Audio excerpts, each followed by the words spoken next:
Shavua Tov, Agotavach. Thank you very much for tuning in, joining in, clicking on to the Kehillat Shari Torah Daily Halacha Review and Sefirah Omer count for Sunday, May 16th. This is the 49th day of the Omer. Hayom Tish'a V'Arba'im Yom Shehem Shisha Shavuot LaOmer. With that count, we have completed the Torah's mandate to us to count 7 complete weeks. That means at the end of this day, when this day concludes, which will be tonight with nightfall, will be the holiday of Shavuot, the time of the giving of the Torah, which coincides, of course, with the 6th of Sivan. That is tonight. So we will wait, if at all possible, we will wait until full nightfall, until 9:27 this evening to begin our Yom Tov festivities, as we usually do in the shul. Let us just take note of two things for many, not all. Sorry about that. Not all of the last 49 days. We have been keeping track of day by day with acquiring the Torah step by step by Rabbi Yosef Chaim Lanzer. Very nice little book here of stories and insights.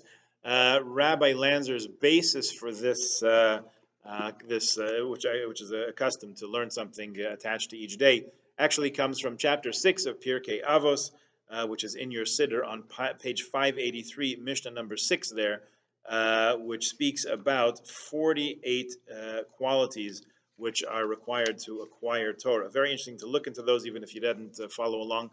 And truth be told, we didn't catch exactly every day there. But if you want to look on page 582, 583 at the bottom there, Mishnah 6, in your Art Scroll Siddur, you will find a listing of those 48 qualities. Certainly good for discussion, good for conversation, thought, and reflection over the Yom Tov by yourself, with family and friends, whoever you are speaking with. Let us just finish up the laws of Yom Tov in Kitzur Shulchan Aruch in preparation for the Yom Tov this evening. Every Baal Habayit, every head of a household is obligated to prevent the members of the household from congregating in places which could lead to levity through association with light-headed people. In other words, don't just hang around. They should be encouraged to be holy because the day itself is holy. If we sit around schmoozing the whole day, that certainly is not the intention. At the conclusion of a Yom Tov that is followed by weekday or Chol HaMoed, we say Ata Chonantanu in the Shemona Esrei. There's a paragraph in the first weekday bracha of the Amid of Shemona Esrei to say, and we recite Havdalah over a cup of wine. However, the bracha is not said over the candle or over the spices. That is just for the departure of Shabbat, the end of Shabbos.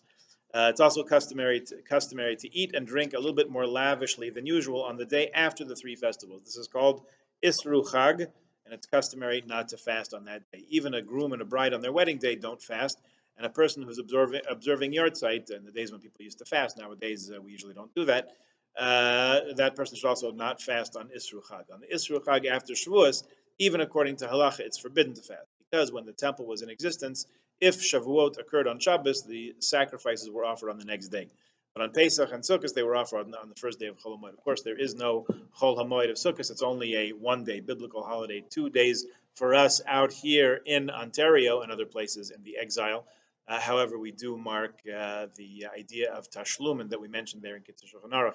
They used to bring the sacrifices for a number of days after Shavuos up until the 12th of Sivan. It's our custom in the shul not to resume saying Tachanun until the 13th. We wait until the 12th is over. So for those Tachanun fans, sorry about that, but if you want to follow the shul's custom, you'll wait another couple of days before resuming that. Candle lighting this evening is 8:19 p.m. and hopefully everyone's received the brochure about the best we can do.